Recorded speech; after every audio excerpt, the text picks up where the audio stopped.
Uh, Hello, everybody.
So I'm sorry for the little issue that we have.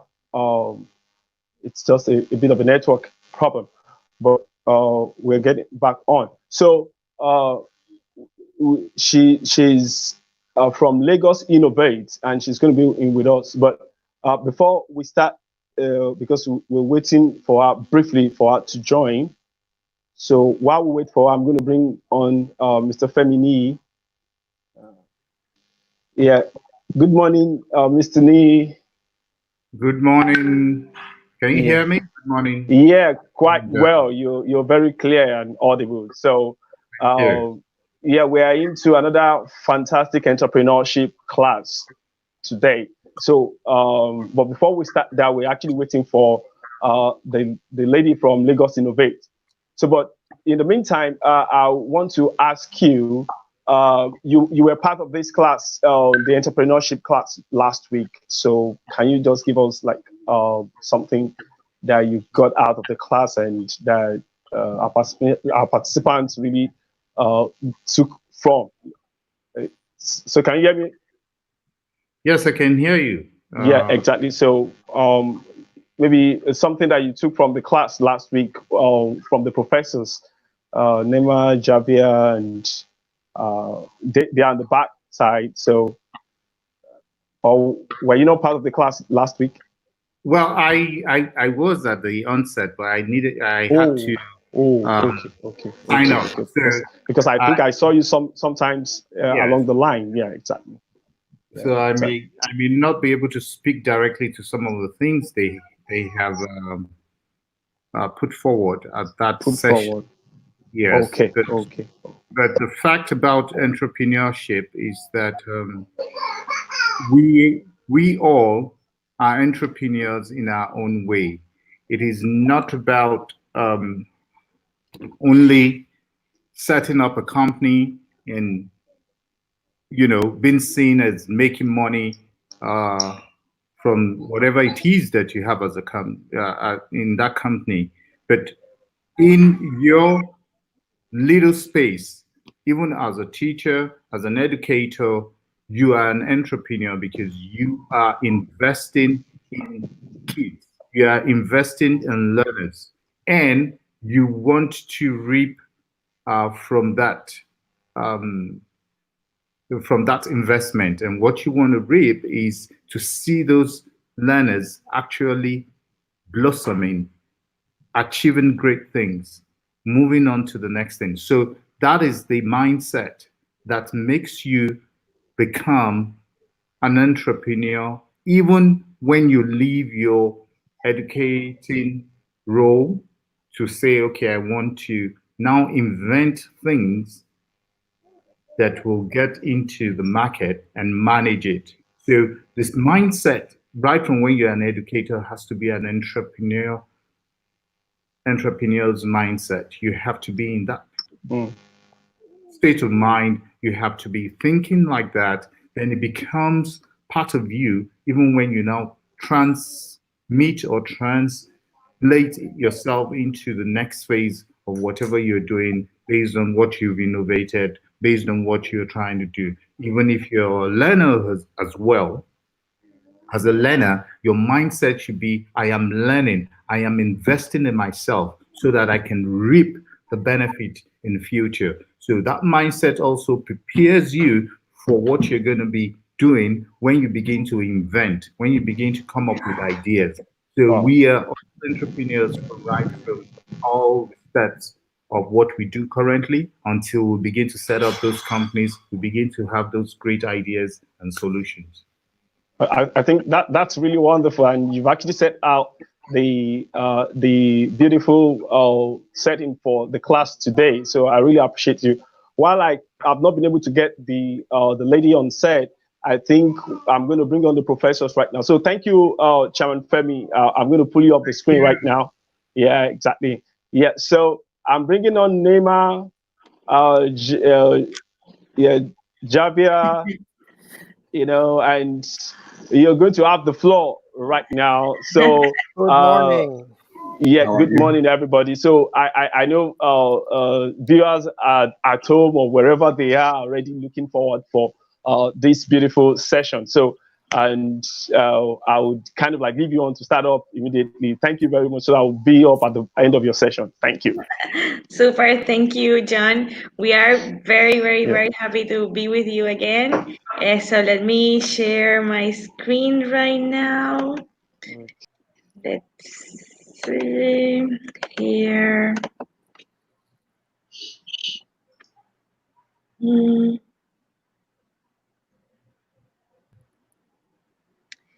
Here, I'm here. Okay. So here we are again, another week. So we are very, very happy to be with you again here from Puerto Rico. So we are going to start like giving a review from last week. So last week we talked about the importance of developing all these entrepreneurial mindset with the SDG goals in mind. We talked about the entrepreneur's profile.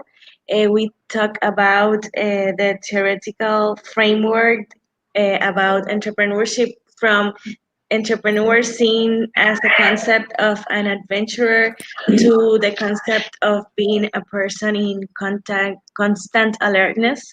We talked about the Timon's business model. We talked about the effectuation theory, and we talked about the entrepreneurial roadmap. So we talked about a lot of things, and it was very, very cool for us to see all the questions. So I was like reviewing last session and going through the chat to see the questions that were there and to make sure that we answer all the questions there. So I catch some of them. So there was a few questions asking about how can we emerge as a teacher entrepreneur. And I wanted to address that we can start this mindset in our classroom by starting by doing little projects with our students. So in the next few sessions, we have 2 more sessions planned for you. So we are here today and we have 2 more Saturdays. We are going to talk about strategies to work in the classroom. So start with little projects. to see what happens in this next semester, and that is like something that you can start doing and do the experiment. So that's our invitation for you to do the experiment. Another question was, another comment was that in 4 years in college, I was not taught entrepreneurship, and I wanted to tell that that is like common. I think that all around the world when I was in college, and I think that my two colleagues agree with me. We were not taught about entrepreneurship. In fact, we have been developing the concept of entrepreneurship in the classroom in the last, I think, like 8 years, 5 years. Uh, this has been taken like seriously in our universities, but 20 years ago, I was only taking one class in my college years about creativity and innovation, and that was like an experiment. So before that, no one was taking any class about anything from entrepreneurship. So for me, taking that class in university was very important because it taught me how to see opportunities in every place that I went. And I learned to see my classes from a different perspective. So when I learned to identify opportunities, then I learned how to apply accounting and marketing and management to my ideas. And that was the moment when I saw the value of all the things that I was learning in college. And it was very exciting for me to apply all this knowledge to my ideas. And in that moment, I knew that, and I think that I mentioned this in the other session, that I knew that I didn't have to wait for someone to give me an opportunity, that I have all the power to create my own opportunities through my life. And I think that that is like the most important lesson that we can teach to our students. uh, there was another comment about knowledge gain in the classroom is the solution to the major problems in our country. And I wanted to highlight this comment because that actually that is really what we believe, and that is why we talk about these. We do these sessions about the entrepreneurial mindset in the classroom, because it is in the classroom where we can transform the minds of our young people to be able to reach other levels of transformation and to transform their communities. I really believe that through education, we can change our circumstances, and education is the tool that give people the power to move on, and to be able to grow. And I think that it's like the ultimate goal of us as teachers and educators. And there was another question about how can I apply the entrepreneurial triad to my profession as a teacher. And I would like to let my colleague Javier to talk a little bit again about that, because I think that it's important to highlight again things about how can we apply this to our classroom and our sessions. Thanks, Naima, and good afternoon to everybody. Good morning for me. Good afternoon for all of you. And as Naima said, and I think Femi also addressed this, the thing about the triad and thinking about entrepreneurship at three things at the same time: the mindset, the impact, and action as a process. And I think the deal is how to apply this in small projects. You will not develop the mindset if you don't apply the things by yourself.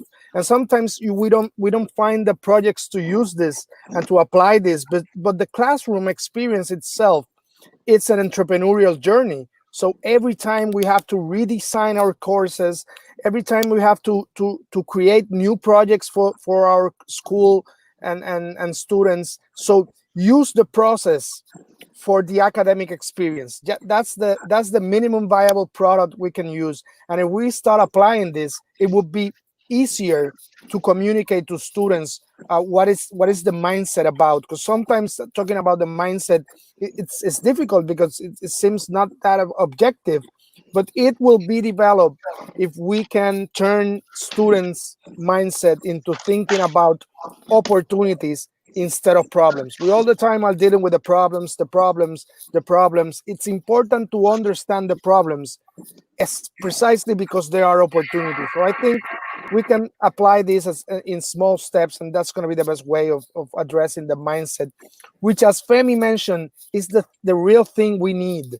We need an entrepreneurial mindset in order to solve any kind of problem with any kind of impact: economic, social, cultural, environmental, and all of them integrated. So let's move on, right, Nirma? Yes, you have the roadmap here now.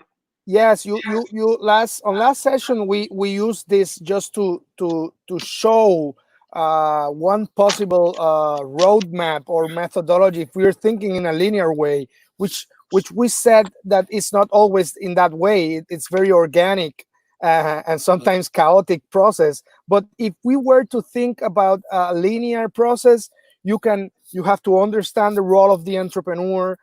You have to understand the why, the mission. You have to identify opportunities out there, in your areas, in your sectors, in your industries, and then you have to go into the creative process of generating ideas, then going into a more scientific process of validating those ideas, and then trying to understand how they're going to work, how they're going to be sustainable. That's the business model. And then you go into execution. Without execution, it's just a plan, right? So we showed this, and if you can put another click, Nirma, we will see the same roadmap translated into questions: the who, the why, the where, the what, the how, and the when. And that's another simple way of explaining this entrepreneurial journey.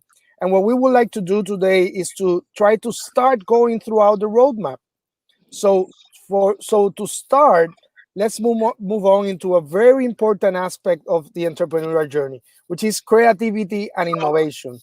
And I will go one step back, because before creativity comes imagination. And I think one of the main responsibilities of us as professors, as teachers, it's how to develop imagination. I'm convinced that there is a linear, continuous line between imagination that drives creativity. Creativity drives innovation, and innovation will definitely drive social and economic development. So we have to start from the beginning, right? Going into imagination as a key aspect. But it's very difficult to explain when we have a lot of mental frameworks that are very difficult to change. So let's start with a very quick exercise in the next slide. So I would like you to do this exercise if you haven't done it before, very quickly. It's very simple. You just have to connect all those 9 dots by drawing 4 lines, 4 straight lines, without lifting the pencil. So very simple exercise.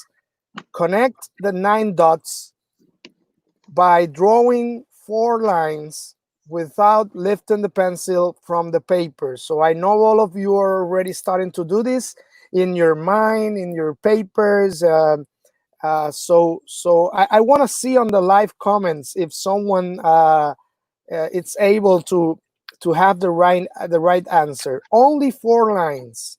Only 4 lines. So if you find it, I want to see it on the live comments. It's very easy.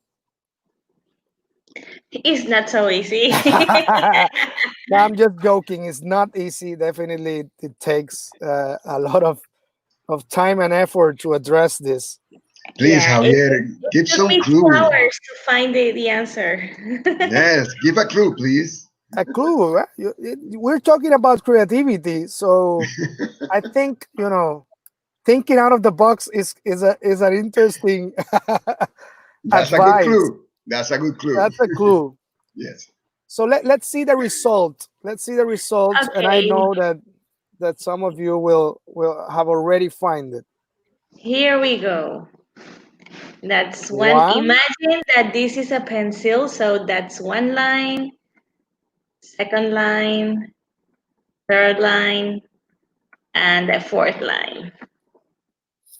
You see, 4 lines. I know that maybe some of you will are saying right now, but you go out of the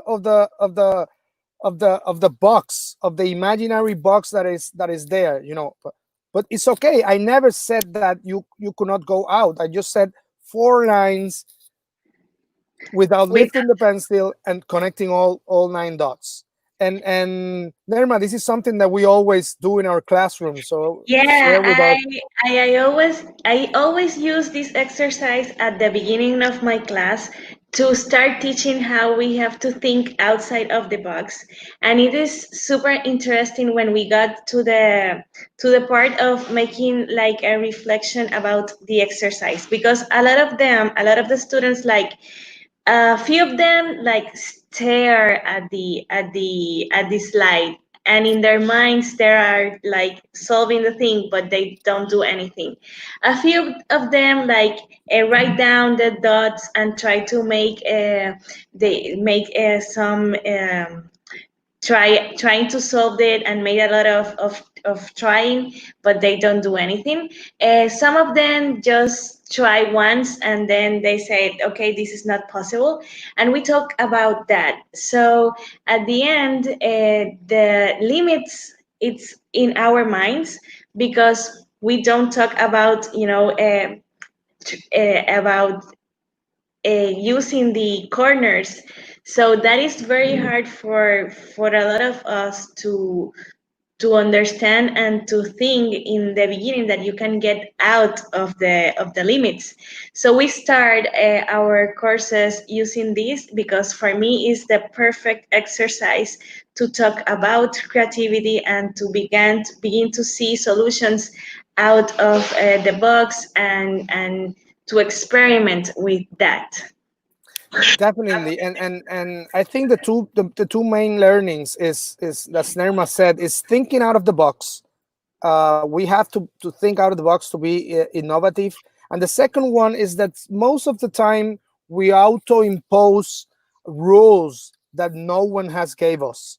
So usually the thing about getting out of the corners is something that we just imagine, and we have to we can use this example as a way of saying, think out of the box, read the instructions, see what's allowed and what's not. And if it's allowed, if it doesn't say it's not allowed, so it's part of the process. So here's another exercise very similar to it, and I'm going to run into it very quickly, but basically it's turning this into a 6, into a number 6, by drawing only one line. So turn this into a 6 by only drawing one line. So I know some of you are doing it right now. So turn it into a 6 by only drawing one line. You know what, Javier? These are good icebreakers to start a class. Oh yeah, definitely, definitely. And we can, we when that's very important, Alex, because we're talking about imagination. We are talking about playing. Playing is very important. So yes, it's great to incorporate. So Nerma, let's see the answer. Yes, I'm going to click. That's the answer. 6. You only wrote a line and you turn it into a 6. But what happened? You always, because you start thinking about Roman numbers, you keep thinking in that same framework, and that's the idea. Some people will say, oh, but that's not a straight line. I said a line. I don't set on a straight line. So again, you auto impose the rule of a straight line. So, and then you keep trying to solve the problem. I remember I spent like 1 hour with this exercise the first time I saw it, because I was still thinking on the Roman numbers as the framework. I cannot get out of it. So those are quick examples on how difficult it is to be creative. You know, it's very easy to say it, but it's very difficult. And I really like this analogy of creativity as a storm, the creative process as a storm. This is a great book from an MIT professor, and she's always making the comparison between a hurricane or a storm and the creative process. We never know where exactly it starts. It is influenced by everything around it, right? So everything around enrich the creative process. There is an eye in the center, as in the storms, but usually that eye is not well developed. Sometimes it's better, and then you cannot define where it's going. So you can try to think about a route, but it's very imprecise. And at the end, you know, then you have how the hurricane turns into the different direction after the eye, and but at the end you have the rainbow as a symbol of the creative process. So that's a good way of understanding that it's not linear, it's very difficult, but you can move forward and practice this, and we will go.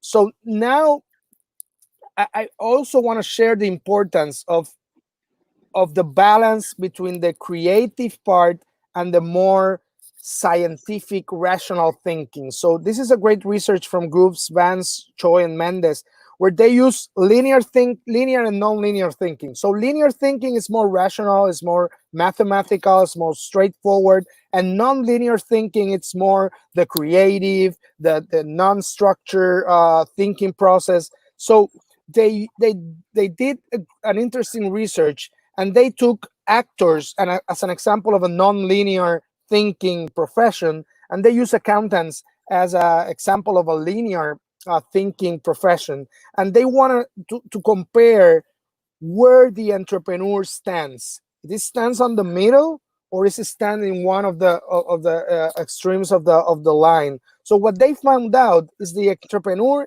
it stands on the middle, but with a little trend into the non-linear thinking. So that's very important, because the entrepreneur usually requires a balance in terms of the way of thinking. It has to be rational, because it has to assess opportunities and to organize the ideas and the process, but also it needs to be creative. It has to think out of the box, and it has to do things that were, for some people, are not viable or impossible. So moving forward, I wanna share some ideas, specific ideas into the component and the stage of idea generation. We have to understand the market. We have to understand the context. We have to understand our communities, our schools, whatever the context is. We have to understand it and then go into the creative process. So I want to share some rules for brainstorming. We need the creative process to be very open, very free. And that's why we separate ideation from validation. Because if we mix both things, usually the validation and the rational process will kill the creative process. So be sure you promote some free and open experiences of brainstorming. You cannot put limits. There's no copyright, because when there is copyright, people start like they don't want to share ideas because they're aware that someone will steal their ideas. You have to put that out of the table. And something that we are not used to say, and is that in a brainstorming and a creative session, we want quantity over quality. We will assess ideas later, but at this stage, we have to think about a lot of ideas. The more the ideas, the more creative it will become. And also try to create a safe space. You know, we're not prejudgment. You have to avoid negative comments, verbal and non-verbal. You know that sometimes we're afraid of doing that, and we have to document. We have to write those ideas, because that's a way of going then back again into those ideas and try to find out those that we want to try and to move forward with. And I'm going to share now two very specific exercises, and this comes from Babson College. It's called the idea space, and it's very interesting because they use the pyramid as a way of explaining three different stages of the creative process, and it explains the difference between incremental innovation and disruptive innovation. So incremental innovation, are those ideas that improve something that already exists, but they already exist. It's not that innovative. And then you have those ideas that are really disruptive. And the skyrocket ideas, it's just the outer space absurd ideas that we make fun of. But the importance of the exercise is that we have to go and to be able to get into that level and into the skyrocket level in order then to be able to define better those ideas into something feasible, right? So let's allow students to think, out of space, skyrocket ideas. No one's going to judge those ideas, but we have to create the conditions for them to move forward. And then we will get into the open sky, which is probably the ideas that we will really be able to implement. Again, making an open space, a safe space for people to brainstorm without judging, and keep this out of the evaluation process. Because sometimes if you get into the evaluation, people will try to do things right all the time. So they want the better grades, right? And we need to take out of the grades, because this is not about grades. It's about thinking out of the box and not looking for the right answer. So this is a great exercise that we can apply with any kind of brainstorming. And the next one is an interesting idea from Luke Williams, which is the author of that book, which is Disrupt. And he uses a great concept of cliches. And a cliche is something that you already expect. It's something that always happens. It's something that you will always expect. And what Williams said is that precisely the issue about innovation is that we have to be able to understand the cliches of the activity, the sector, or the industry we are addressing. So, and it's difficult because the cliches are, underground. And there are cliches because no one questions those cliches. So think about education. Tests are a cliches of education. The traditional classroom is a cliche of education. The need for teachers, sometimes I ask students to do the exercises, and why does education need teachers? And then you realize, okay, that's interesting. Let's try some peer-to-peer exercises for people to learn from each other instead of only one figure. But again, it's very difficult to find the cliches. He used the example of socks. One of the cliches of socks is that it has to come in pairs and they have to be the same, right? So the first example he used is from an interesting company which is called Little Mismatch, that doesn't sell socks in pairs. They sell different socks. They sell individual socks. And at the beginning, you will say, why should someone buy one single sock? It has become a very successful company because they broke the cliche of the pairs and the pairs that are the same. So think about the cliches. You will find things that doesn't make any sense to change it because they're real valid cliches, but some of them you will find creative things. And then we will mix this exercise with this other exercise, which is called SCAMPER, which allows you to apply some of these things into those cliches. So how can I substitute that cliche for another? How can I combine it with another thing, adapt it, amplify it or modify it, change the purpose of the cliche. You can eliminate the cliche, or you can rearrange it. Right? Sometimes it's happening in the beginning, and you decided then to turn into at the end of the process. So again, and this is very important about this creative development component. Most of the things will not work. Some of the things will not work, and that's okay. I would like to add that I love the scamper exercise because you can go through the scamper, and for example, I always use this example that what happened when you substitute sugar for Splenda in the sweet industry. So making that substitution of one ingredient allow you to get a new market, because all the people that has diabetes in the world now can eat sweets, and now can eat a lot of things that they wouldn't be able to eat uh, before. So substituting one ingredient allow to get to a whole new market.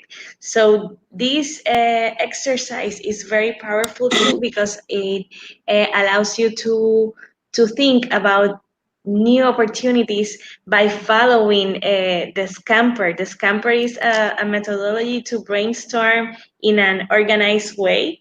So it's very useful to use in the classroom too. Yeah, just one last comment. Just have fun. Have fun when doing this exercise. It's a key aspect of it. Thank you. Well, good afternoon to everyone. I'm going to continue as Nerma and Javier have done, presenting another nice, very simple and easy to do exercise. It's called the Opportunity Discovery Canvas. This is an exercise that you can do in the classroom. I have done it with university students and 7th graders and 8th graders. And by the way, the elementary students, they do it better than the university students. So it's a great example to use in any level. So I'm going to try to explain each one of the levels. As you can see, it talks about how to describe the problem, the solution, and the connection between the customer and the product. Also, I'm going to try to do something, and we want to apologize. We don't have this into the presentation, but we're going to have an example of basically the first two layers.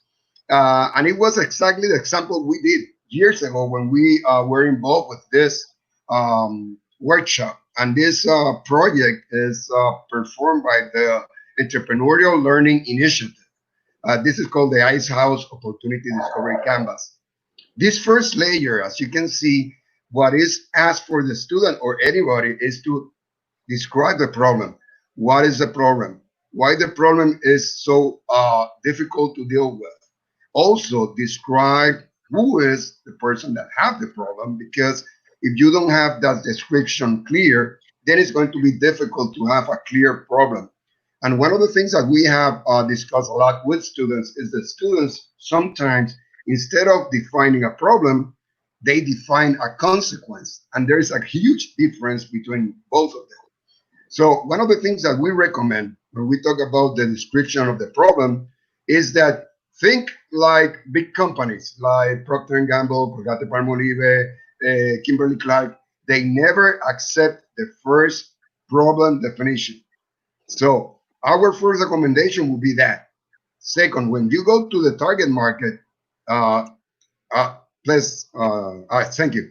When you get to the target market, you have to use segmentation variables. Use the demographic, geographic, psychographics, and behavioral variables to help you define that target. And the third part of that level is what are those alternatives that right now people are using to try to deal with that problem. We did this example a few years ago. I'm going to try to explain how important it is to understand and define the correct problem. When we have this meeting with the other professors, we decided that the problem was a problem with internships in Puerto Rico, students' internships. So the first problem, we define it as professors' difficulty to find reliable internships for college students. And at the beginning, it sounds like, yeah, we have a great problem definition. But then we went to discuss, okay, who are the customers? And the reality is that the target market is not the students. There are three target markets. One, the university, because they have to comply. Two, the students, because they have to follow what the course is asking. And three, the companies, because they have to also fulfill their social requirements. So suddenly we find out that the problem was not only a professor problem, it was like a three-headed monster problem. And we redefined the problem as lack of an effective communication process between universities, its students, and enterprises to facilitate and to maximize internship experience.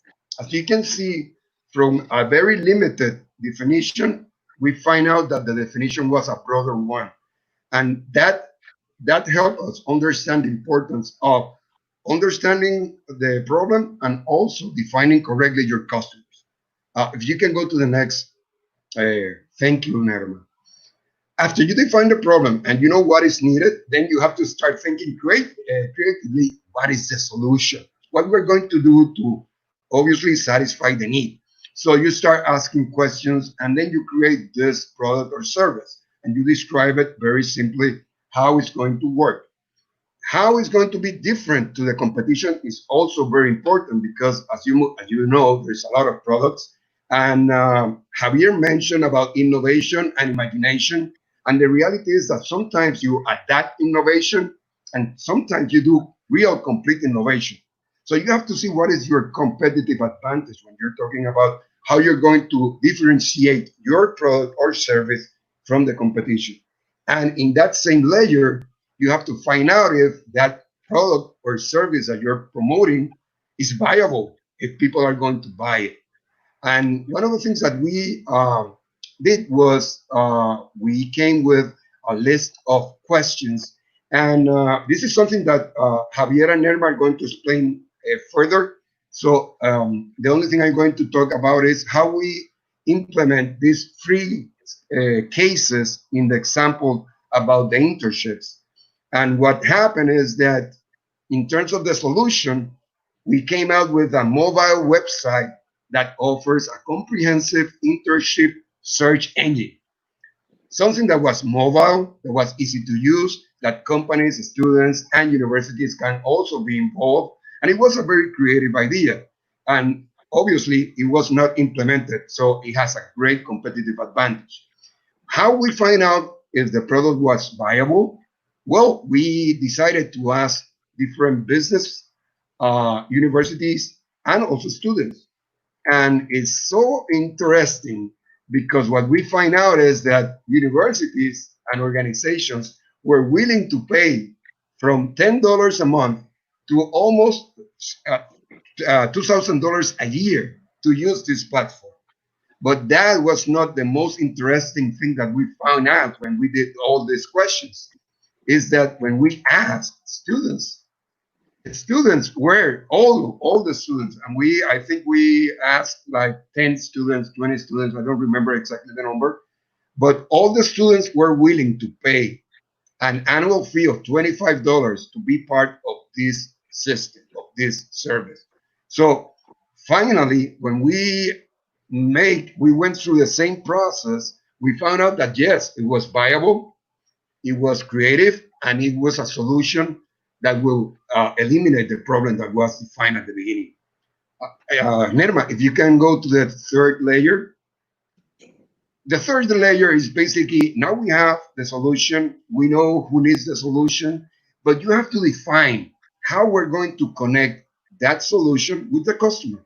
So the first thing that you have to do is describe what elements, what type of media, if you're going to use traditional media, if you're going to use digital media, if you're going to use a combination of medias, but how you're going to do that project and that product aware to the customer. Second, you have to also find a way of showing how many ways you're going to offer for people to purchase that product. In Puerto Rico, for example, we have, I think, if I'm not wrong, at least 2 ways minimum for people to buy a product. So right now, because of digital technology, we can pay by different ways, PayPal or using ATM mobile services. So there's so many things that you can also describe as these are the ways or the mechanisms that you can use to purchase the product. And finally, and I think this is one of the most important, sometimes people focus only on the product and service, and when you are feeling this exercise, you have to understand that one of the most important things to make the connection is if we are fulfilling a need, and if that need, if we are helping people with their to comply with the benefits that they're looking for. And this last square in this third level is very important because the thing here is to define what are the benefits these people are looking so that we are very clear that when we produce something that's going to comply with the benefit that that client is looking for. This exercise is a very simple exercise. It helps a lot to define problem, solution, and connection. It's also, we also say that is an example that is used before the business model canvas that Nerma is going to explain also, I think, next Saturday. And it's like again, it's like a starting point for a student that have never done this. It's very simple, very easy to use, and as you can see in the screen, there is also there is a link. If you can make a print screen, in that link you can find more information about it, more questions that can be performed to also answer each one of the different cases. So it's very, very useful. And again, we, as the other examples that the colleagues have presented, we use this a lot with our students, and we recommend for you to do this. So thank you for giving us the opportunity to present the Opportunity Discovery Canvas. Thank you, Alex.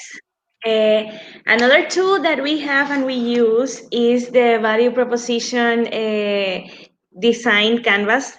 So these help us, all these tools that we are talking about help us like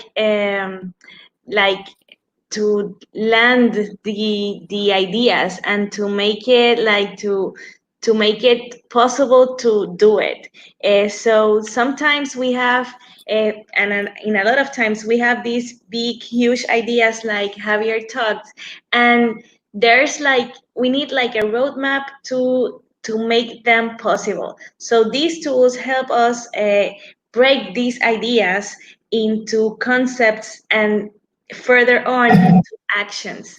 So that's what we want at the end, to make these ideas into actions that are possible and at the end that are sustainable. So that's where what we are like pursuing with all these tools that we are talking about. We can use one or all of them. I use like a combination of them. So a lot of us start with the canvas that Alex previously explained in the first phase.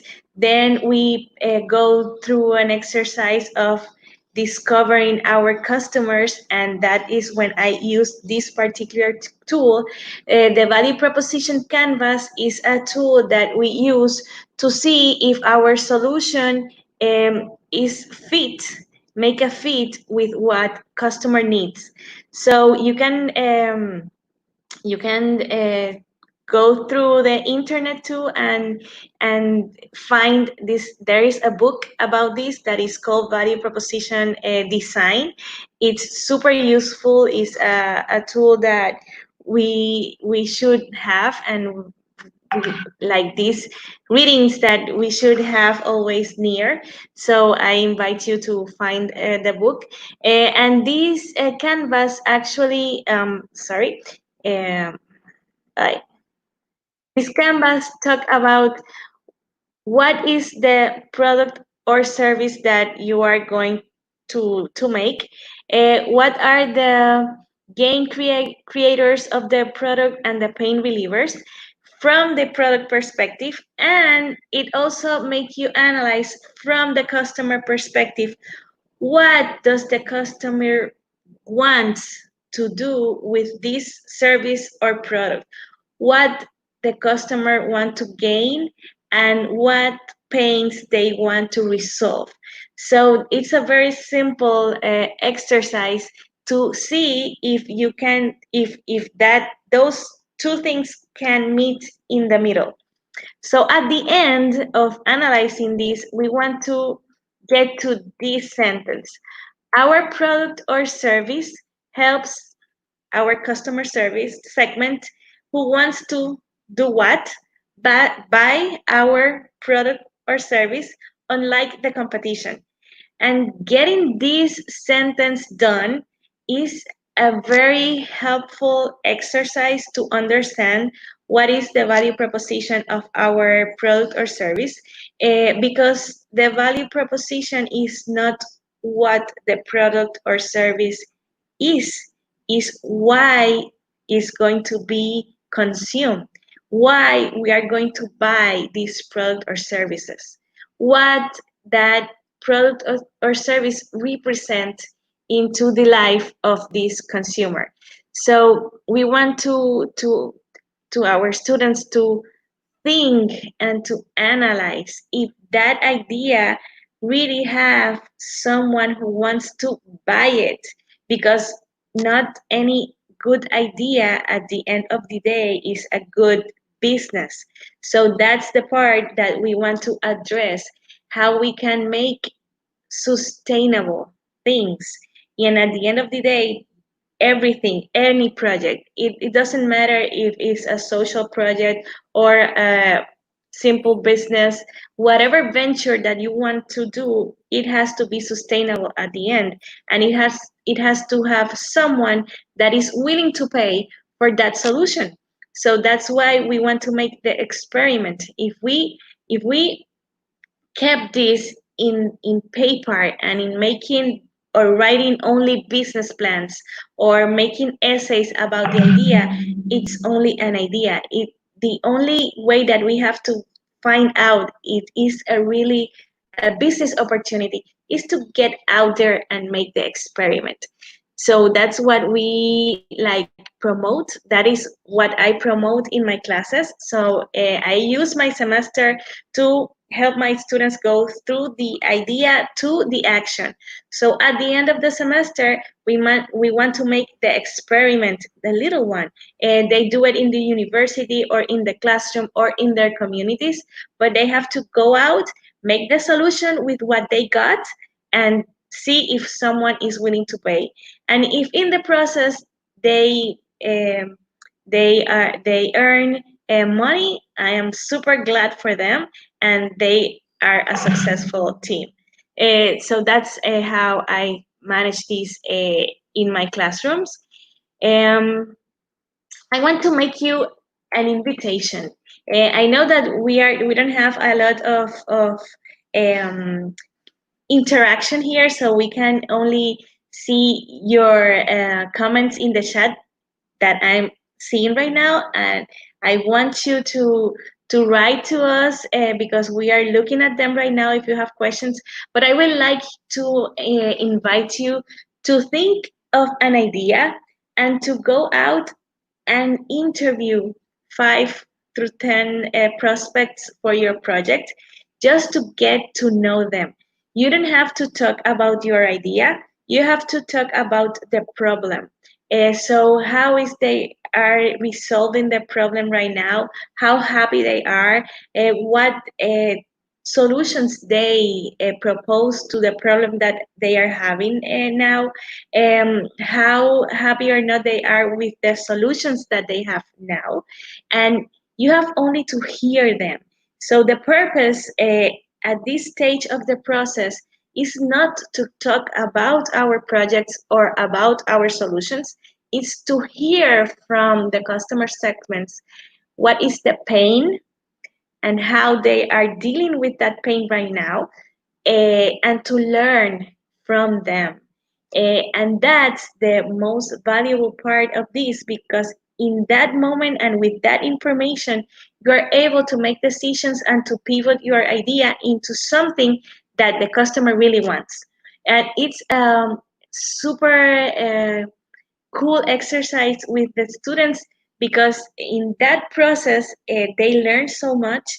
And at the end of the interviews, in my case, I use one session of my classrooms to really go in depth with the knowledge that they gain with these interviews, and to see if they are going to change or not their business ideas.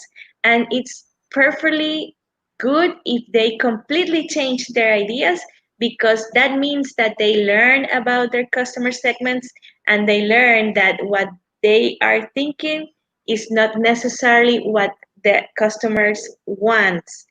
And making this decision previously before going out, it's going to in some point help you to make a successful project at the end of the day. So we are going to invite you to do this exercise, and in the next week we are going to talk about other tools to use with this exercise that we are doing right now. And Nerima, yes. sorry to interrupt, but I would like to add to what you have been saying that is incredible, is that my father always mentioned and told me that you don't learn only in the classroom. You learn in the streets, you learn walking out, being in the field, talking to people.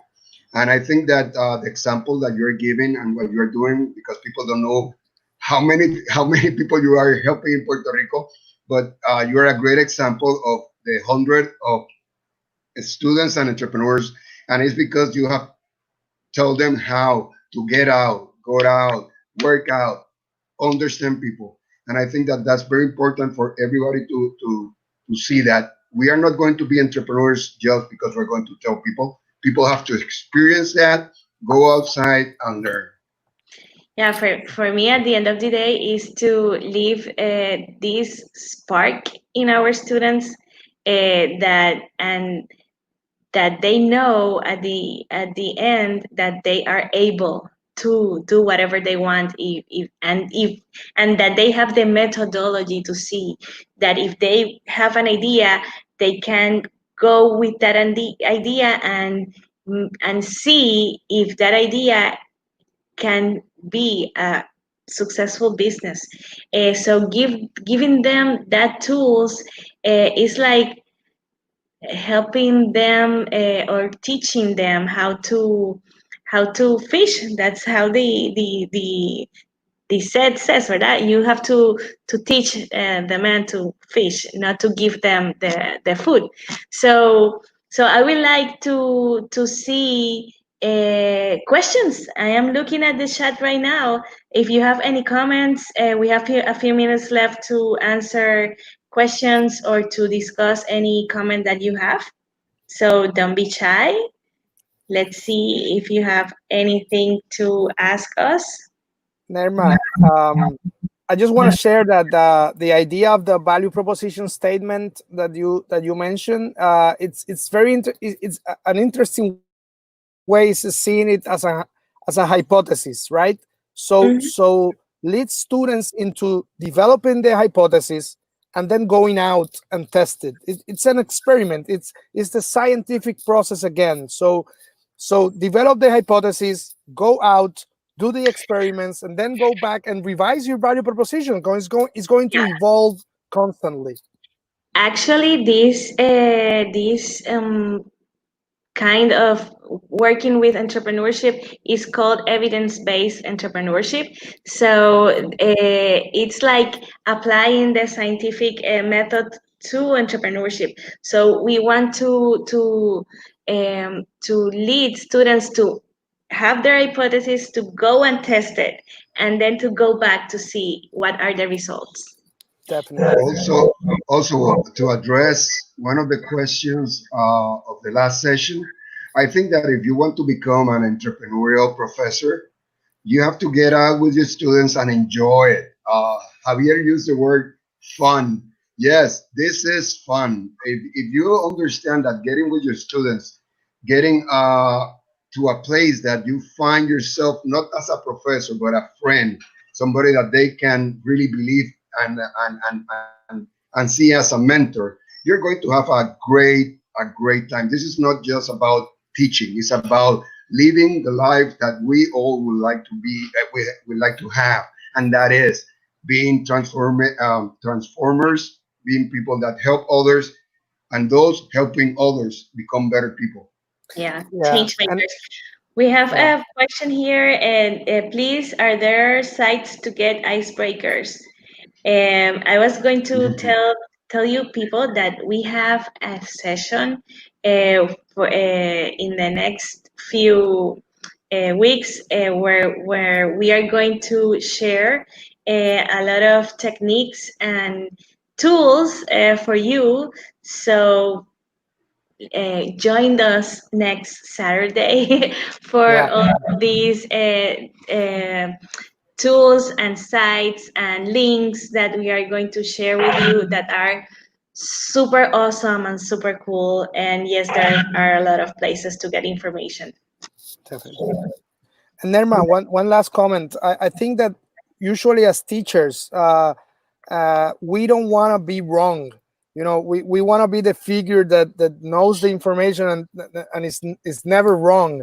And we have to change that mindset because we want students to experiment. And it's not about being wrong; it's about learning, right? But sometimes we have the myth or the cliche that if I have an idea and it turns that it's not feasible, then I was wrong. No, I wasn't wrong. I learned and I accomplished what I wanted to do, which is testing the idea. So be very open in terms of sharing things that doesn't work. That at the end you find out that you didn't move forward with, because that part of the process, as Nerma said, when one student goes into the cycle and at the end decides not to move on with his idea or her idea, it's okay because it finished the process. It goes into the whole process. Sometimes it's better to assess students that go into the whole cycle and decided not to do it than students that move forward, and you will never know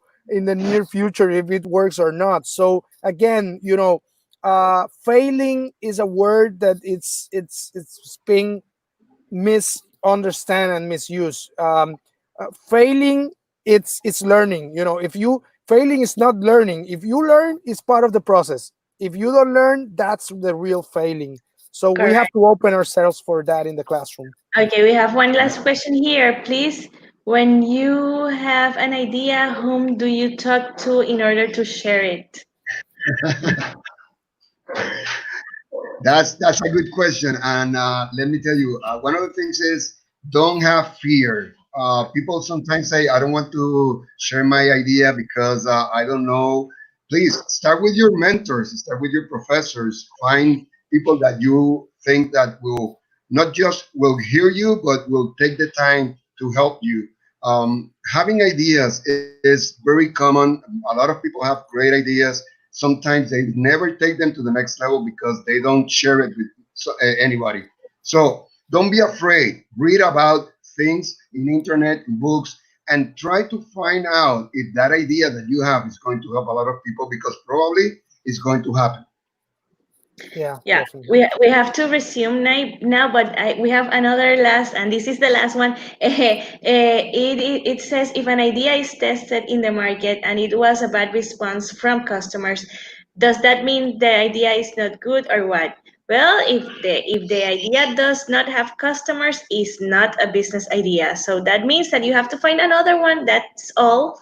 That's easy, and that's it. You need to find another one. And sometimes we get like in love with our ideas, So we lose perspective of our ideas. And I always say that our ideas are like our children. My son is the most beautiful person in the world. So our ideas are the most cool ideas in the world. But we have to get in love with the problem. So we have to be willing to adapt and to hear and to pivot to something that the people really want and are willing to pay for. So with that said, I think that we have to go now because you have a next session in a few minutes. So we are really eager to see you next week. So feel free to connect with us. There is our contact information.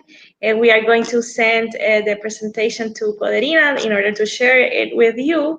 And we are very happy to be with you today. Thank you.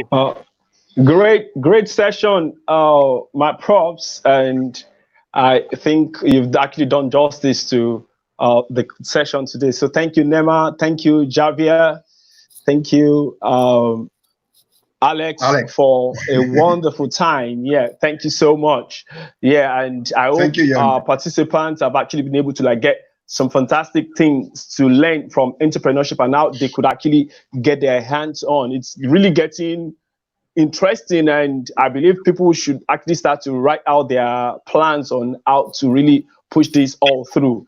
You know, so that's the practicality is the essence of it, and with all what they have been given, yeah, I think they should be able to like start up something very soon. So thank you very much, our professors. Yes, so I'm going to be pulling you off the screen right now. So we're going to be seeing your beautiful faces next week, hopefully. Yes. Yeah, thank you so much. Yeah, okay.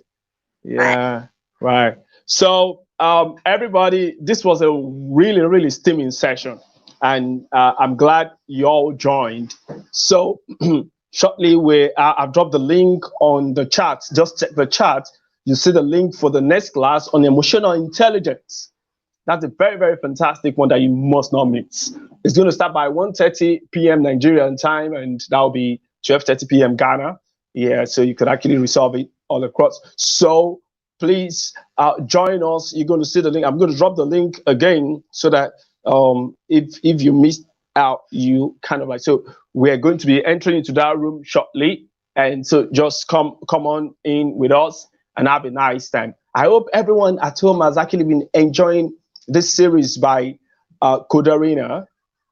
It's very interesting that we're having this kind of big, huge facilitation for everyone free. So I hope you're going to say thank you to Coderina for really bringing all of these things up, because it's no mean feat getting all these experts to come and give you all these details, you know, just free. So thank you for coming around, and we hope you're going to join us in the next class, and then we're going to continue. And let me quickly remind you, the virtual learning pedagogy class is going to start next week, and it's going to really be steaming it up.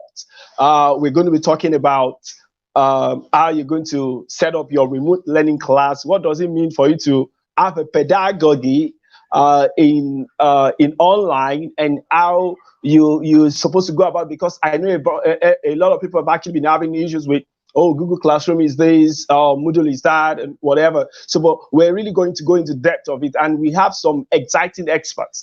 Those ones that actually have years-long experience on virtual learning. So that's going to be next week. So I leave that with you. We're going to send information about that, and then you should have seen our Coderina Learning Portal.